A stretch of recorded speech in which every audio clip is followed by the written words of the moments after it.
TBD, Justin Hunt, it's all happening. Sometimes you don't know who you are until you overcome the seemingly insurmountable. Meek Mill's been reveling in realizations all week. This one's about wins and losses. This is TBD. Status selected.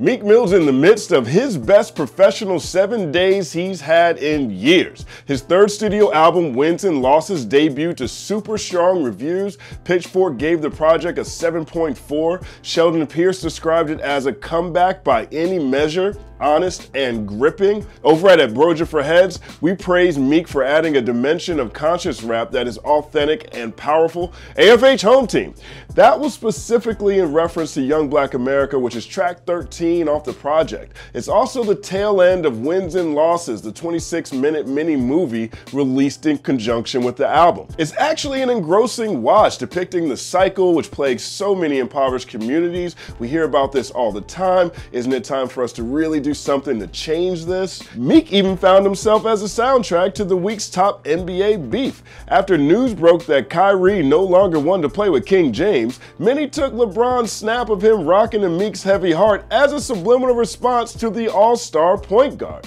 Roll a clip out. This ain't thorough like I always thought. Damn, the game left me with a heavy heart. The streets left me with a heavy heart. Niggas say they with you when they really not. Niggas plot on everything you got. Maybe that's awful for Cavs fans, but it's awesome for Meek. All week he seemed to be at peace, and there's a real chance he debuts at #1 with album #3. Right now he's essentially tied with Lana Del Rey and Tyler the Creator, who both dropped new music this week, and now Fader's reporting that Meek may take the lead due to Tidal allowing fans to stream Wins and Losses for free. Bars! For too long, Meek seemed like Captain Can't Get Right, as if an inevitable air of "this ain't gonna end well" seemed to follow him everywhere he went. He gets into an insta beef with Game in 2016 that somehow turns into an actual beef with fellow Philly legend Beanie Siegel. That was crazy. He gets salty at Drake for not posting about his album, then blasts him on social media, accusing him of using ghostwriters, then shows up to the rap battle with his Twitter fingers instead of his bars, essentially jeopardizing his whole career. Here's Meek Mill rapping Fake Love.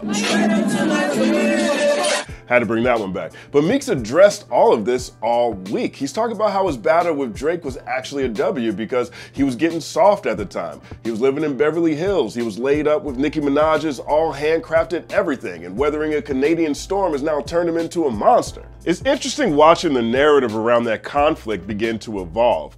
Meek's always had his loyalists. There's always seemed to be a vocal minority screaming how he actually did more damage than it seemed. The ghostwriter stigma is absolutely plastered all over the OVO head honcho. Meek deserves credit for that one. Plus there's this. In its Wins and Losses review, Vulture added, "Meek seems destined to be, to some significant degree, misunderstood. The extra dust from the Drake spat hardly cleared things up. Contrary to initial reports, Meek didn't lose. The beef drove Drake to rebuild his Views album from scratch, delaying its release by a full year, and Views was so inferior no sentient person could overrate it."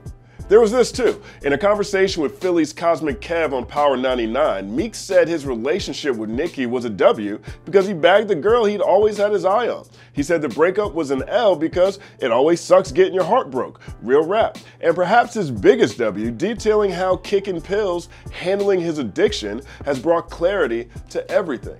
Like, what's the point? I'm getting high, I'm doing pills, you know, like, there's like a Percocet town too, and since we on the mic right now, we might as well address it.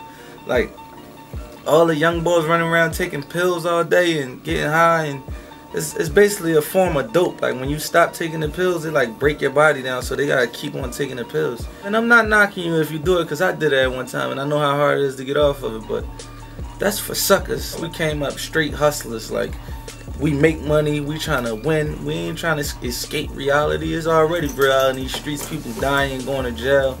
What you sitting around for high off pills? You know what I'm saying? And I'm talking to myself too. When I used to be high, I used to have my own little, like, in the mirror, look myself in the face. You get high every day, you a clown. You getting high for every day. You signed, you blessed up, you running from reality.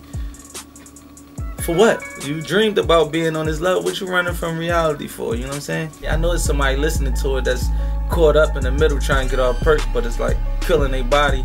And they may be on probation, they freedom on the line, or it may be straying them away from their family, or just slowing them down in life, man. Turn it up, we trying to get this money. Of the tracks I love off Wins and Losses, Fall Through, Glow Up, Never Lose, that actually might be the realest thing I heard from Meek this week. I mean, he's essentially been an L Factory for the past 2 years, at least that's how his brand has looked. But over the past 7 days, the Philly MC has been looking and moving triumphant. Really think about this. Meek's battled poor decisions, personal humiliation, the loss of his little homie Snoop, the loss of his freedom at one point, addiction, and he's bounced back with a brand new step in his best project in years. He's seemingly been under attack from every angle and is still standing. Like Obamacare. If it seemed like this is one of those weeks where everyone was screaming fire in the stadium, I'd agree with you and I'd understand.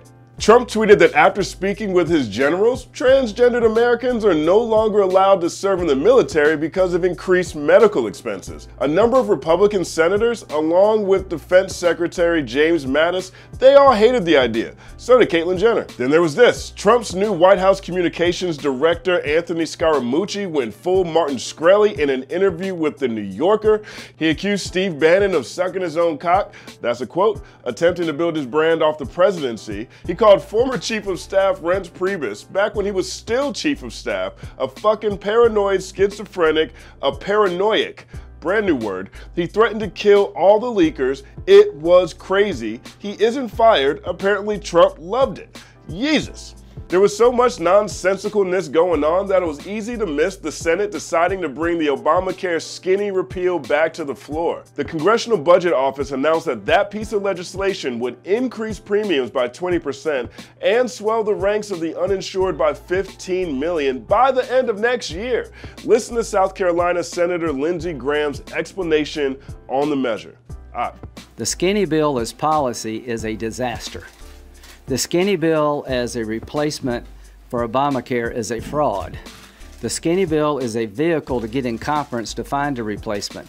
It is not a replacement in of itself. The policy is terrible because you eliminate the individual employer mandate, which we all want eliminated, but we actually have an overall solution to the problem of Obamacare. So you're going to have increased premiums, and most of Obamacare stays in place if the skinny bill becomes law. Not only do we not replace Obamacare, we politically own the collapse of health care.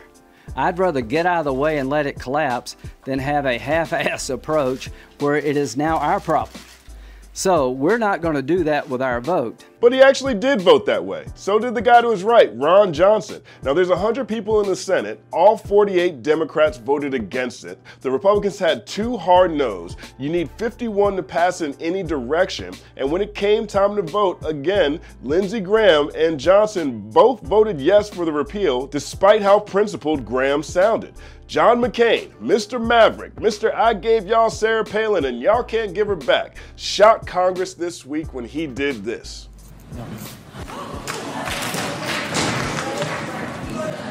There are multiple reasons why this bill failed, one of which, Trump's been tossing insults at McCain for over a year now, discrediting his military service, talking about how he's not a real hero because he got captured. If I was McCain, I'd vote against the president too. Also, at its core, the Republicans' plan wasn't really structured as a healthcare bill. It was structured as a tax break for corporations and wealthy citizens, which didn't excite most Americans, even Republican governors and core voters.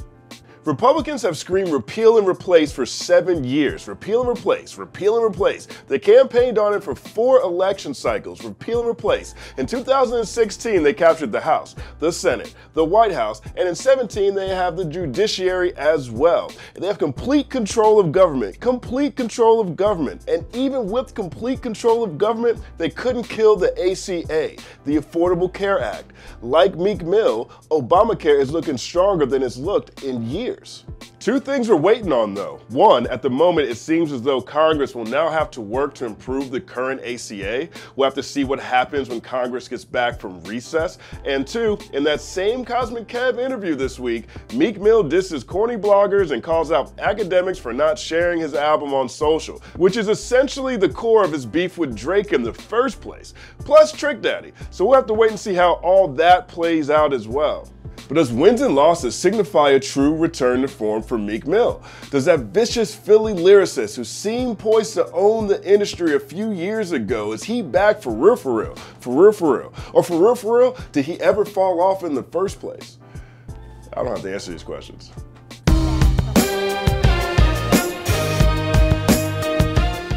Another Saturday, another TBD. Thank you guys for rocking with us each and every week. Let me know what you guys think about this Meek Mill project. I like it. I think there's some really strong cuts. Big shout out to the Honorable C Note. He produced Glow Up. That's one of my favorite beats on that album. Illmind, he produced Never Lose. I think that one came out really tough. I like to see him address all these things, Meek Mill that is, that he's received criticism for over the past few years, but let me know what you think. Are we just excited that it's selling again, or does this feel like an artistic leap for Meek? I'm not sure, but let us know in the comment section. Also, big shout out to Duke Sucks. I hate saying your name every time I read it in the comment section, Duke Sucks, but you're one of my favorite people to talk to. As you guys know, my favorite basketball team is Duke basketball, so I'm kind of punching myself in the face just by giving you a shout out, but you earned it, and thank you for rocking with us each and every week as well. Big shout out to Laurel DeWitt, our art director. She does all the thumbnails and does all the artwork that you see within the piece, the set, the wall behind us. She's a genius. Make sure you follow her on all platforms. Like, subscribe to the channel, follow out the company man on everything. This is just a glimpse into the paradigm shift. TBD. See, what's happening right now, which I love, is that the elites and the media establishment that want to hit the president on Russia every day, they're recognizing that there's nothing to the Russian story. So here's what's going to happen. Donald Trump is not elite. We're going to move on. The business side, or the politics side, or the inheritance side. What part of Donald Trump? Many people in the UK don't understand that. There's so many things about the president. He's a celebrity. How about He's the a billionaire. cheeseburgers? How about the pizza that we're eating? Everyone eats cheeseburgers and pizzas. What are you talking about? See,